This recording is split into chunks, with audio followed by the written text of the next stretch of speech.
Hi, folks. Welcome to Crisco's Corner. Unfiltered commentary. And that's your truth, the real truth. Please like, share, and subscribe. And as always, thank you for your support. The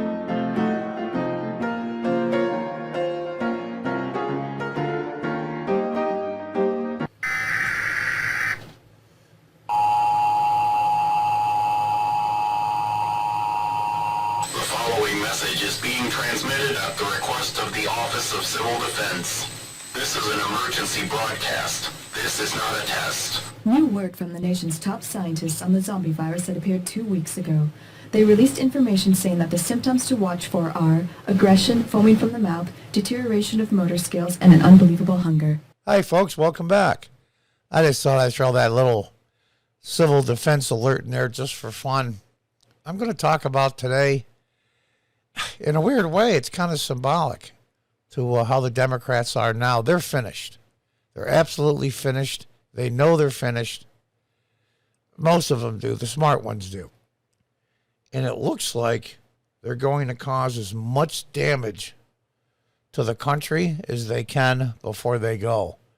Remember, even with the midterms next year, we still have a year to go. And it's been a year already. Who knows what mayhem and just madness that's going to be coming up. And like a large wounded animal, they're going to lash out. They're going to lash out. I mean, look at this. We have the President of the United States, Christmas week. He has a little side notepad on a little speech somebody had prepared for him, talking about all the unvaccinated people are going to be a winter of illness and death. Are you kidding? It's Christmas week, you idiot. You idiot. Why are they so hell-bent? Why do they want to destroy the whole entire country for this mandatory vaccination? I'm not anti-vax. You want to get vaxxed? God bless you. Consult your doctor. Do what you need to do. Get all the boosters. I don't have a problem with it. Is it a way, though, to shut down the country? Because they have to have the economy in the toilet in order to succeed? Frankly, I really don't know. But they're panicking because what they're seeing is not working. Now, guys like Joe Biden and them, they actually believe that they're doing the right thing. I just don't get it.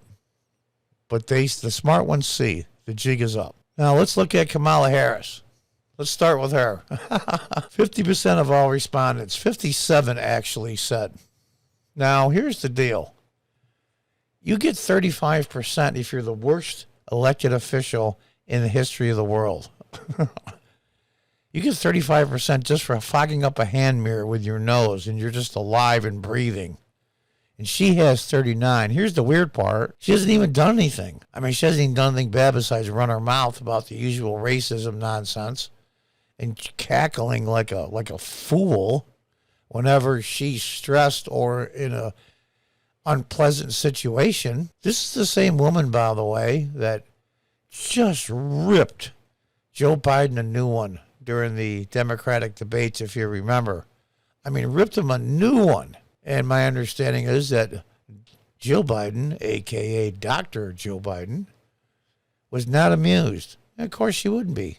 It's her husband that's sitting there taking this crap. And they turn around and pick her. Now, because of their ideology, because of the way they think, they see somebody's sex and race first, they pick Kamala Harris. She's non-white, and she's a woman. And, of course, they picked her. They didn't care about the fact that she's totally incompetent, that she's accomplished nothing. They didn't care about any of that. It's the visual. It's the fakeness. It's the I'm with the Me Too movement and I'm non-white and racism will be stopped and systemic this and persecution that and blah, blah, blah. And when you mix all that in with COVID last year, all the cards fell the Democrats' way. And they still barely won the Electoral College by 42-odd thousand votes. Pretty telling, don't you think? Now, let's tell the truth here. Joe Biden was never known for his intellect and intelligence while he was senator. He's just one of those guys that just failed, and every time he failed, he got higher up. It's a damnedest thing, and that's why Barack Obama picked him. He was the white moderate Democrat to smooth out the appearance of a left non-white presidential candidate, and it worked. And it worked beautifully. And now here he is. Kamala Harris, she's another one. Well, I'll put it to you this way. It's a saying I use quite often. None of these people will be using the potato salad at the next Mensa picnic. That's for certain. I mean, look at this idiocy. This is the funeral of Senator Robert Dole, Bob Dole. And he didn't see the video. This is just a still, and I put those little marks there to show her anger. Originally, it was Kamala Harris, Vice President Harris, and her husband. And then President Biden came in and stood where the empty spot is next to Kamala Harris. Okay.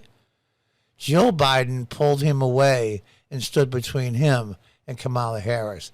That's how petty and ridiculous these people are. It's insane. Absolutely insane. This is like what is it? The Hollywood Wives or Miami Housewives or something. It's unbelievable. Unfreaking believable. And they got on Melania Trump, that class act.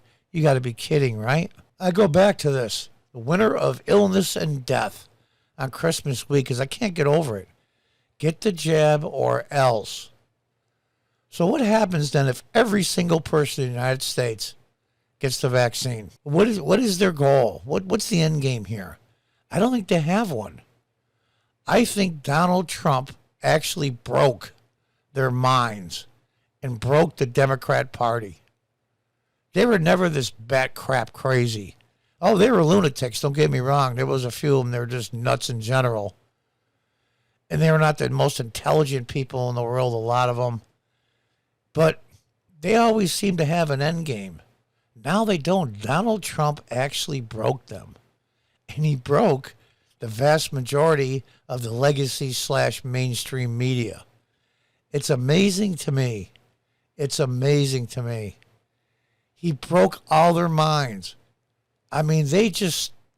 I put the zombie apocalypse at the beginning for a reason, because these people are zombies. They don't know what to do now. It's like the dog that caught the car. All right, I caught the car. What do I do now? And this is one of the reasons why the Democrats are panicking. Black men who voted for the Democrat candidate, NBC exit poll data, and it has the years below, 2008, 12, 16, and 20. It's 95% in 2008, all the way down to 80 now. That's a 15-point swing. And people that think that 15-point swing is not a lot, it's a ton. And it's just the beginning. Now, this is black men, black women, unfortunately, women in general. The Republicans, especially Trump, has a little bit of harder time with, but he is gaining ground, but it's by inches instead of feet. But with black men, look at this, a 15-point swing. You win an election 56 to 44, we'll say. That's 12 points. That's a lot. Now, let's punch in the 15%. What happens then? It's an overwhelmingly, basically it's a 30-point swing. You lose 15 points and your opponent gains 15. That's incredibly huge. Huge. And the Democrats see this, and it scares them to death. And the numbers for Hispanic people are even higher than this. And that scares the hell out of the Democrats. They've been using these people for show for a long time. And they've been treating them like 5-year-olds. And they're finally waking up. Let's just pray and hope it's enough of these people that change and see, look, the Democrats aren't looking for our best interest. They're just looking out for their own. This is the picture of Congress. And I put the Democrat logo, the donkey, upside down with an X. They're finished. They're done. And they know it. It's going to be one of those deals where they're going to just cause as much chaos and harm and pain and suffering on their way out like a wounded animal lashing out. Republicans are going to take the House, there's no question. What's going to be left to build on after these people get done with it? It's hard to say. There's somebody that supposedly loves low-income, medium-income people, middle-class people. They're doing everything in their power to wreck them on the way out. This is sad, very sad. And I have a photograph here of they're just panicking in general. Just, oh my God, oh my God, oh my God. The evil Republicans are coming in. We're doomed. We're doomed. See, here's the difference. For a long time, conservative people like myself included thought they're just misguided. You know, just show them some facts and show them some things and they'll come around. No, that's nonsense. I don't believe that anymore. There's a good third of the country that just won't listen. That just still believes the world is flat no matter what evidence you show them. But here's the other twist. Conservatives, Republicans think that the progressives and the leftists are just plain old. They mean well. They just don't know the real truth. And no, but their side, the progressives, believe anybody that does not agree with them is evil and can do and say anything, because when you're fighting evil, nothing is off the table. And therein lies the difference. Now, when conservative people start fighting back and using the same tactic, it's going to seem a lot more chaotic in the country and a lot more polarized. But it's already there. The only difference is it hasn't manifested itself yet, and we got a whole year to go. So I guess the final point of this is they're finished, and they know they're finished, and they're panicking. Like someone that's trapped. Even a field mouse will fight back if you corner it. And they feel they've been cornered by the evil conservatives and Republicans, the racists, the sexists, the homophobes, the transphobes, the Islamophobes, and the phobes, and on and on and on and on and on. And the vast majority, a higher percent than there should be, are younger people that believe this nonsense. They've been spoon-fed this since they were in grade school, because the progressive Democrats are taking over all the institutions, all the cultural institutions, all the universities, the high schools, the junior highs / middle schools, now elementary schools. And they've had the colleges for decades. And the conservatives have ceded over that to them. And this is the price that's to be paid. Now, finally, it's running out. It's running out for the Democrats. And I am incredibly fearful at what they're going to pull next. My guess is a ground war. There's going to be a war somewhere, a military action that's going to deflect from them and what they're doing and saying. And anybody that doesn't jump on board is non-patriotic. And blah, blah, blah, blah, blah. I'm not saying the Republicans are perfect either. But the Democrats are so systematically evil and wrong and malicious and power hungry. They're hypocrites. The vast majority are hypocrites. Clowns like AOC here. She actually believes this crap. They just seriously believe. They do. And nothing can convince them otherwise. So what we have to do as conservative people and Republicans is do this. Vote so many people in the Democrat Party from the local level, even the dog catcher. I was a city councilman at one time here in upstate New York. Do not vote for a Democrat for at least 5 years. Maybe 10 would be better. But at least 5 years. Let the Democrats crash and burn and let them rebuild.